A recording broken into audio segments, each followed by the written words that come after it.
So I just got done, I think today was day 4. No, yeah, definitely day 3 streaming Blue Protocol. I have invested almost 20 hours into the game thus far, and admittedly, I have seen a lot of people get banned today.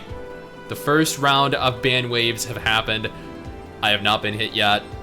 I have no doubt in my mind I'm going to get hit. I don't think I'll be able to get into the game tomorrow, unfortunately, but I have had a significant amount of fun in this game thus far.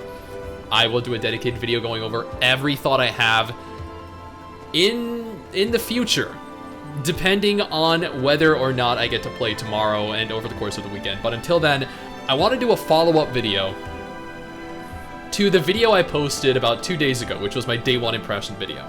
Because in the day 1 impression video, I noted that I hadn't done group content yet with the Aegis fighter, so I wasn't sure how the aggro generation worked. Beyond that, I also hadn't really had the opportunity to grind for materials for your weapon. I didn't have the opportunity to grind for materials for the quests or anything. Like, I was still on the very base level of the game. Now, after having played for almost 20 hours, I can say with utmost certainty that they have definitely altered the rate of item acquisition from quests, but it does not seem to be the case for Imagine, and it does not seem to be the case for weapons. Now, I understand, after being told in the comment section of the video yesterday that you can obtain weapons by completing your adventure board, so you're not necessarily required to grind out the materials for your weapons.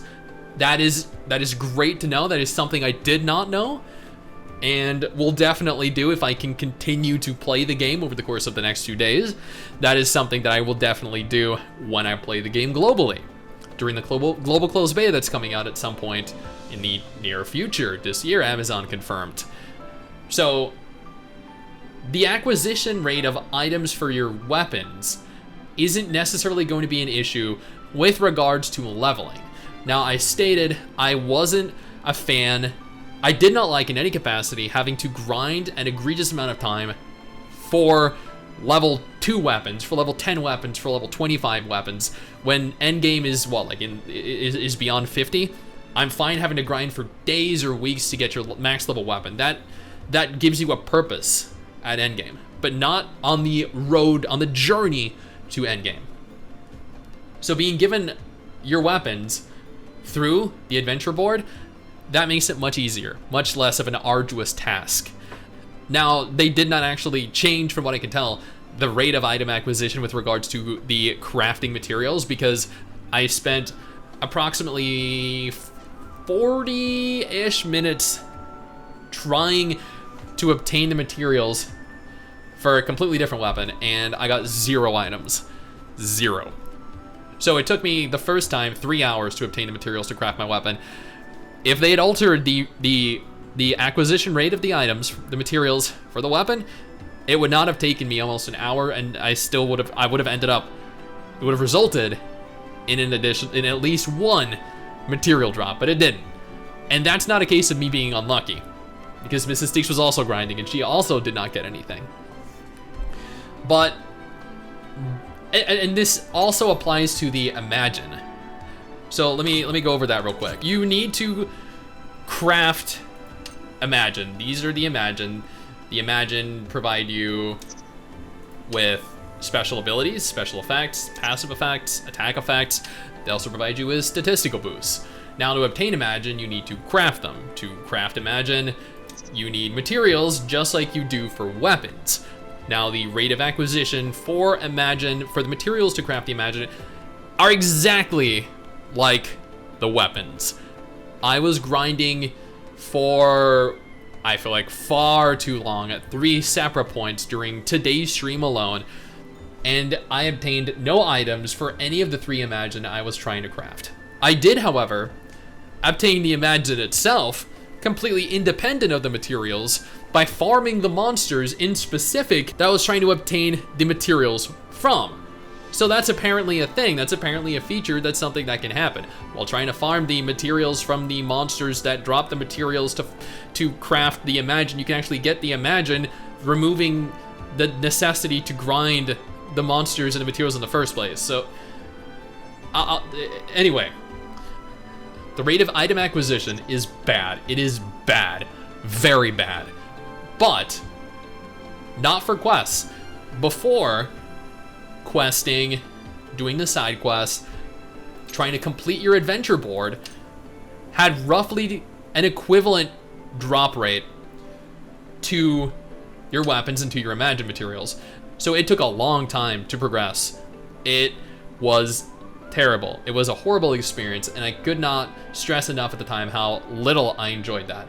But they overhauled it. Now, the majority of items had probably a 1 in 3, maybe a 1 in 5 chance of dropping, and that was significantly better.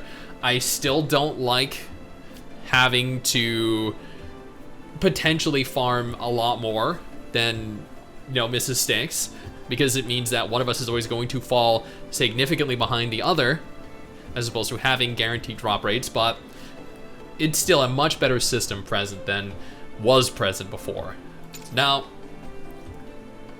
at the end of my 3rd day playing, I did make it to level 14. I made it to item level 920, or gears score of 920.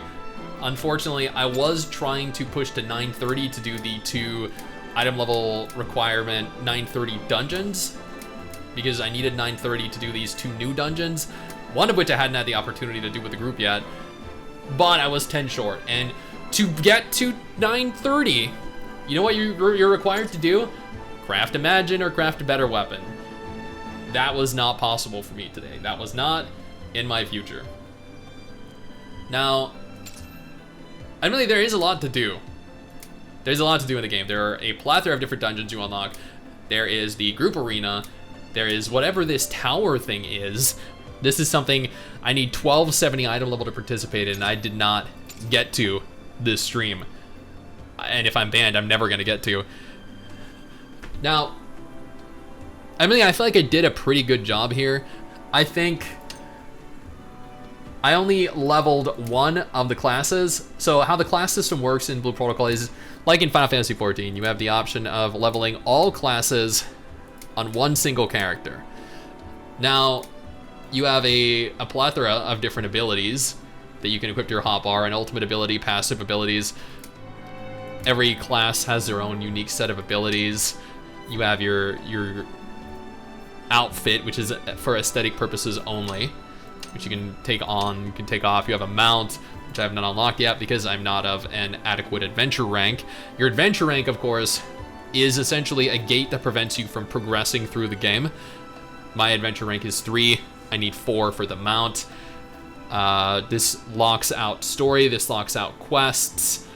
As you can see via the map, there are red quests and blue quests. Blue quests are ones that I'm on and progressing through. Green are ones that I've completed. Red are ones that I cannot complete because I'm either too low level or too low adventure rank. Now, combat on the Twin Striker is so freaking good. Like, don't even get me started on how good the combat is in this game. Like, for an anime MMO, there is no game that compares to the combat in Blue Protocol. I used to think Soul Worker was the pinnacle of action combat. Then I played PSO2 New Genesis, and New Genesis took the title of the #1 anime MMO in terms of combat for me. But after playing Blue Protocol, this is the smoothest, the most fluid, the cleanest action combat in an anime MMO. Hands down, no question whatsoever. The skills look beautiful, the skills are smooth, they're fluid. Everything flows so perfectly. Admittedly, you do have a very small, very limited hotbar. So you're only ever capable of equipping a very limited number of skills. But the reason for that is your skills provide different purposes. So as an example here, if you opt for like Frost as a mage, you're more of a crowd control class. If you opt for Fire, you're more of like an AoE DPS. As an archer, you can opt to be like a support buffer. You can opt to be a healer. You can opt to be an AoE DPS. Like, it gives a lot of varying opportunities to play in a variety of different ways. I think that is very, very cool, because you're going to encounter, of the 5 available classes, or the 6, I guess, if you include the Blitz Lancer that's coming in the near future, you're gonna have 6 different classes that all play significantly different. Like, just because you have a Blitz Lancer in your group doesn't mean that it's gonna be the same as the other Blitz Lancer you had the previous run. There are gonna be meta builds, 100%, cookie cutter builds that everyone follows, but everyone's gonna play it in their own unique way. And you're gonna encounter a lot of variety with that, and I think that is very good. That is very important for the health of the game overall. Graphically, the game could not look better. This is an absolutely incredible, stunning looking game. Visually, there is not an anime MMO that even comes close to being as beautiful as this game is. And at the end of the day, yeah, a lot of people have been banned today. There have been. The grind has been extensive and arduous for certain materials. I do not think that the material grind has been overhauled at all. I think it's just as bad as ever. But I think the more I play this game, the more fun I have in it. The encounters are difficult. The combat is fantastic. The story is fun, or at least what I can see of the story, since I can't read or understand it. It is an incredibly engaging experience and so enjoyable to explore. And I wish I had more time in it, and I feel like it's going to be a shame if I'm not capable of continuing to play in the long term, but I completely understand why they're region restricting this. But at the same time, like, it doesn't make me not want to play it anymore, you know? So I will have a follow-up video in the near future. If you're looking to play the game right now, I also have a guide for that, or my day 1 experience. Alternatively, there's another video on screen right now pertaining to new MMOs that are launching this month if you're more interested in those because you can't play Blue Protocol for whatever reason. Until then, have fun. I have been.